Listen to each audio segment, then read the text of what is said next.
Of David Brockman, Dr. David Brockman, who is with the Progressive Christian Center of the South and also teaches at Bright Divinity School.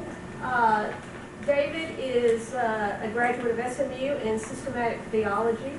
He is someone who has a great deal of knowledge and has looked at the issue of theology and the financial crisis that we're currently in. As you may have seen, what was mentioned was that he had an article that came out of in the Progressive Christian. If you're unaware of that publication, I would encourage you to, I think there's some here, to take one and to subscribe if you can, because it is a publication that gets out quite a few ideas on progressive Christianity. And David's article was Adam Smith, Smith in the Gospel. Adam Smith in the Gospel. Excuse me for not having that written down. But that's what his talk today is based upon. So I'd like to ask you to welcome David Brockman.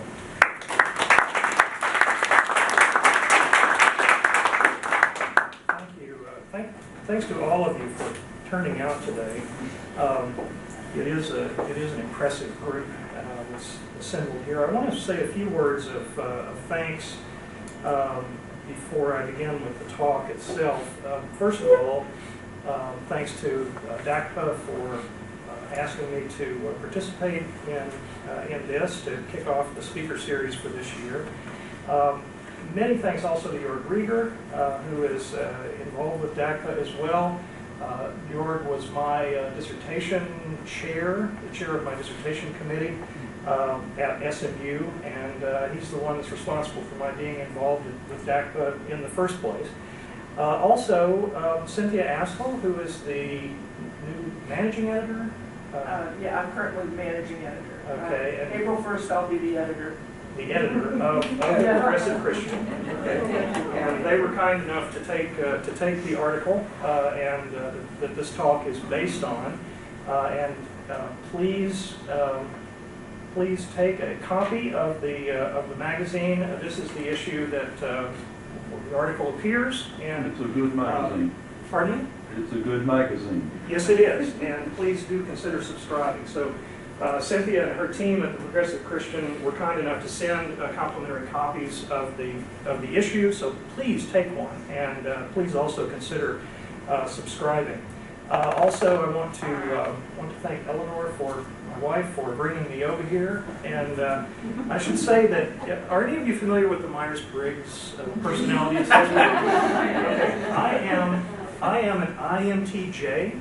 Okay, which one of the characteristics of that is that I have to be on time, and if I'm not early, I'm late.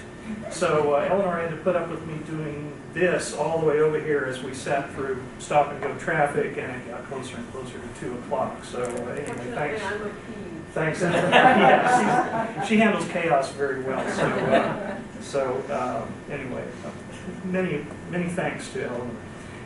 My talk is entitled "Self-Interest, Deregulation, Disaster: a Theologian's Take on the Financial Crisis," and it will take about half an hour to go through, and that will leave us with about half an hour, a little more than that, for discussion afterwards. And I hope that there will be a productive discussion that comes out of this.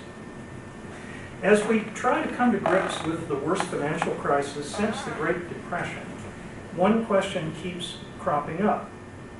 Who was minding the store in the months and years leading up to this debacle? And the answer turns out to be almost as disturbing as the crisis itself. No one was.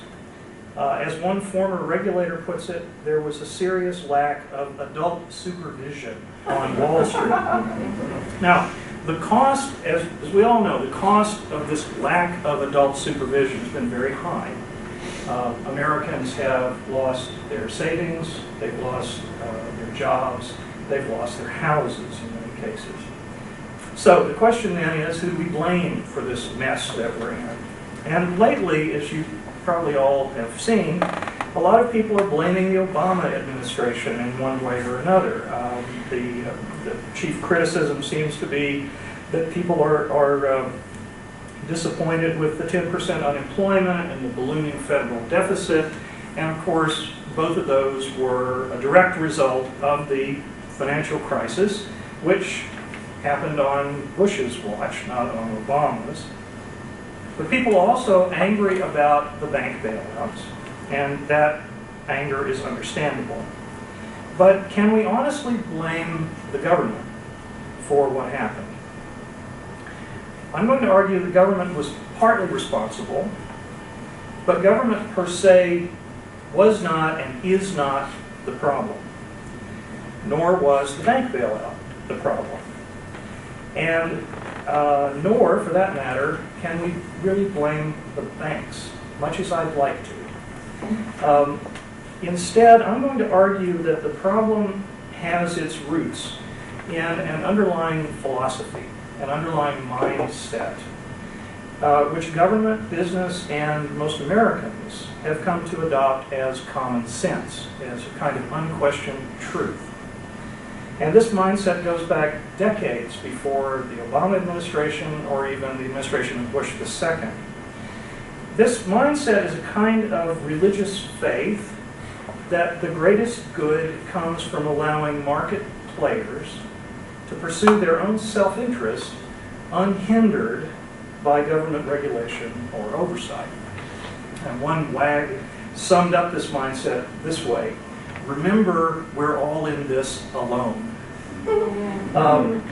Now, if we want to keep our children and grandchildren from falling into the same trap from which we're now trying to extricate ourselves, we need to rethink this worldview that got us into this mess in the first place. And here, the teachings of the Christian tradition offer some important resources, both for analyzing the deeper causes of this present mess and for finding a longer-term solution. So I'm going to do two things in this talk. I hope these pens work here. In the first part of the talk, I'm going to argue that our current crisis is rooted in a long-running deregulatory binge. Okay?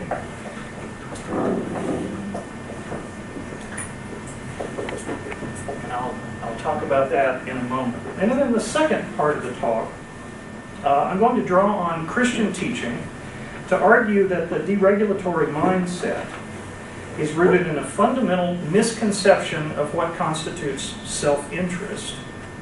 And that is in turn rooted in an even more fundamental misunderstanding of what constitutes the self. Okay, so the second part will be Christian teaching on self-interest and the self. And hopefully this won't be too abstract. I'll try to keep it from that. Now, my overall message is simple. Unless and until we overturn this individualistic paradigm with which we've been operating for the last many decades, we're not going to be able to prevent the kind of economic crisis that we're now experiencing from happening again.